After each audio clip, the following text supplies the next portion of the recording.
YouTube, what is up? So today I have got the Spigen Ultra-Hybrid T Case for my iPhone 16 Pro Max. Now, I did have the Spigen Ultra-Hybrid case, I did a video on that a few weeks back. I really like the T version. I think you're gonna like the T version. Everybody likes a little T. You want some more T?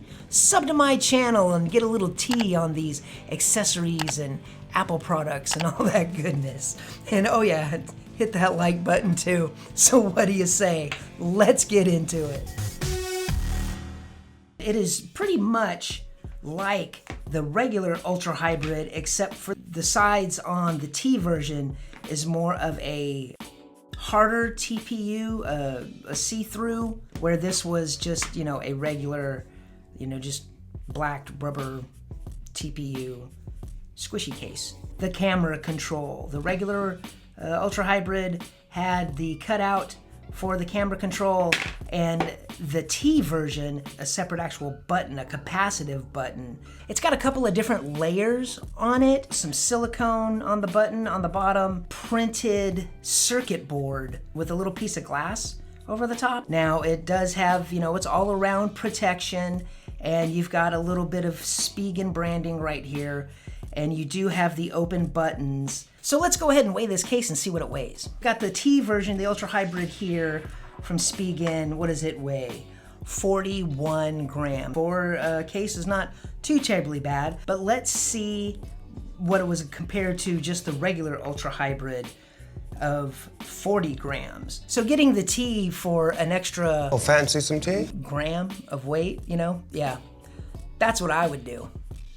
But before we put the phone in there, we want to give it a good little wipe down.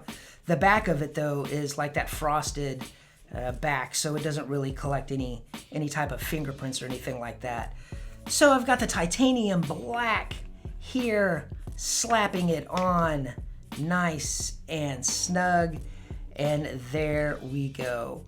Which, with that frosted back, it's not as clear as the regular Ultra Hybrid, but you can still see a little bit of the Apple logo.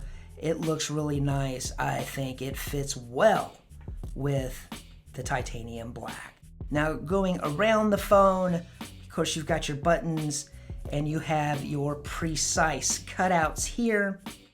And then you've got your capacitive capture button, lanyard holes, hashtag no lanyard holes, and then you've got your sleep to wake full around protection.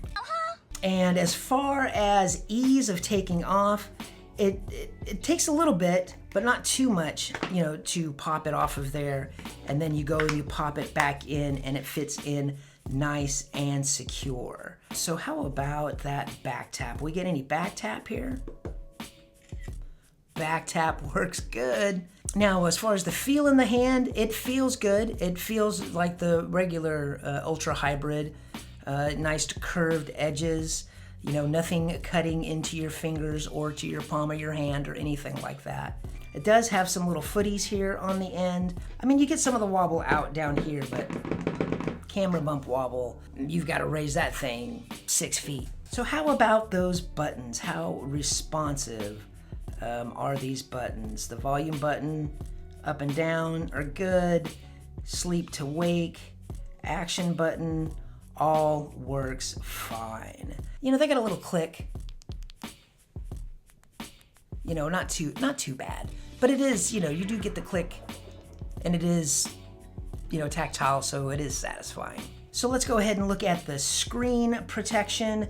It does have a good lip around. I do have a screen protector on, but there is also additional lip there. It's all pretty much straight all the way around, so you should have no issues setting your phone down. Now, looking at the camera, that also has some, good protection. A little bit shallow, but then again, you should be okay when you go to lay your phone down. Now, going over the camera control button, it is really nice. It fits nice and flush into the case. So it's very nice and it's very responsive.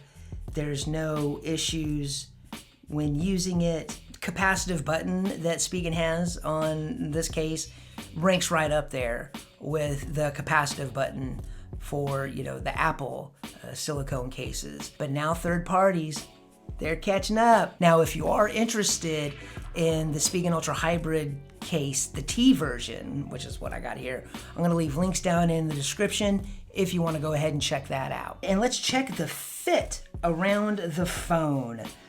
The fit is actually really, really good. It, you know, it comes out a little bit, but it snaps right back. This is a lot stiffer than the regular Ultra Hybrid. Even when you come down around the camera control button, you know, that's nice. It snaps back in there. Then around the USB Type-C port here, that does droop down a little bit, but it does come out. That's the looser end of, you know, this case. And then up top, nice and snug. It's got a good fit and it doesn't want to pop out. You know, it fits in there well. So, how about them magnets? Got my magnet paper here, and for one, Spigen over the past couple of years has been killing it when it comes to magnets. These are some clean looking magnets. That is a nice dewdrop there. But of course, we gotta see if it charges your phone and do a little shake test. So I've got my 160 gram charger here, so let's see if she charges. And she does. So let's go ahead and check out that dewdrop here. How are we doing? Yeah, got a little bit of resistance. Hear a little bit of that click. So let's go ahead and shake it on out. Yeah, they've always got great magnets. Yeah, you get some hard shakeage out of this. So let's go ahead and let's try a wallet. Got the wallet on there. Yeah, it's not going anywhere. This thing, you got your wallet on here. Now this case will run you about 30 bucks on Amazon. Like I said, I'll leave a link in the description. Sometimes you can, you know, find on Amazon, they'll have, you know, little deals and whatnot. If you are looking for a good value for a like full around protection for your, did I say full around? What's going on here? Want a case and a screen protector and interchangeable buttons? Well, I've got a video right here for an ESR case that comes with a clear case with MagSafe, and it's got screen protectors, interchangeable buttons. It's like $16 for the whole thing if you wanna check that out. Guys, thanks for stopping by. Peace and love.